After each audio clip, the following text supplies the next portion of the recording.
If you're just getting started with jazz piano, this is the single most important chord progression you need to know. The 2-5-1 is everywhere in jazz, and I'm going to show you the easiest way to understand it and start playing it without getting overwhelmed. We're going to break it down in a way that makes sense even if you're totally brand new to jazz. All you need for this lesson is a basic understanding of major scales, as well as major, minor, and dominant 7th chords. If you need a quick refresher on those, I've got a video for you right here. So what is a 2-5-1 progression? Well, in traditional harmony, we always talk about building chords on scale degrees. Jazz is no different, except we're extending those to the 7th chord and often the 9th, 11th, and 13th, but for now we're just going to stick with 7th chords. So a 2-5-1, for example, in the key of C major means 2 chord D minor 7, followed by the 5 chord G dominant 7th, and then the 1 chord C major 7. Or to show another example, F major, a 2-5-1 would be G minor 7 for the 2, C dominant 7 for the 5, and then F major 7 for the 1. But here's the thing, in jazz we very rarely play chords in root position like this.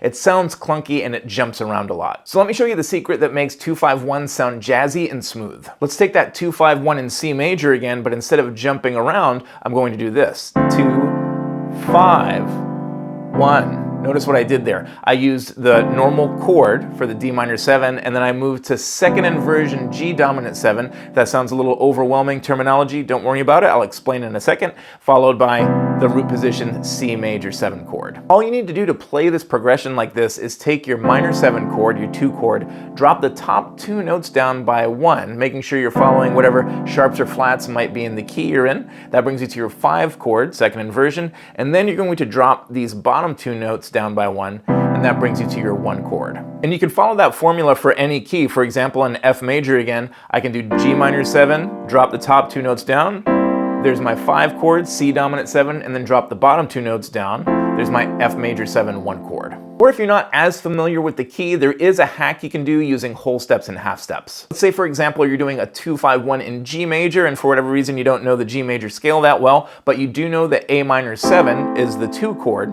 If you take these top 2 notes, you're going to lower this one by a whole step and this one by a half step. That brings you to that 5 chord, and then you follow the same exact formula with these bottom 2 notes. Down a whole step, down a half step, that brings you to your 1 chord. Here's a cool exercise you can do right now to start getting used to this. Take a 2-5-1 of your choice, say 2-5-1 in C major, and then when you lower the 3rd and 7th, that brings you to a new minor 7 chord that can be the 2 chord of a new key, and then you just do it again. 2-5-1, do it again, lower 3 and 7, 2-5-1, do it again, lower 3 and 7, 2-5-1. And even if you don't know the scale for these keys that you're getting into with the exercise, this will give you some practice following those whole steps and half steps for smooth 2-5-1 voice leading. A great tune you can begin applying this to is Tune Up by Miles Davis, because it's just 2-5-1s in 3 different keys at the beginning. So we start in D major, and just a side note, when you see the minus sign 7 followed by the 7 followed by the MAJ7, that's always a sign that that's a 2-5-1 progression. So this would go 2-5-1. Now I'm in C major, 2-5-1. Now I'm in B flat major next, 5-1. Now that you have this foundation, the next step is to learn rootless voicings, which is going to allow you to play with a bass player, with instrumentalists, with singers, and I cover that in this video right here, also for total beginners. Thanks for watching, and I'll see you there.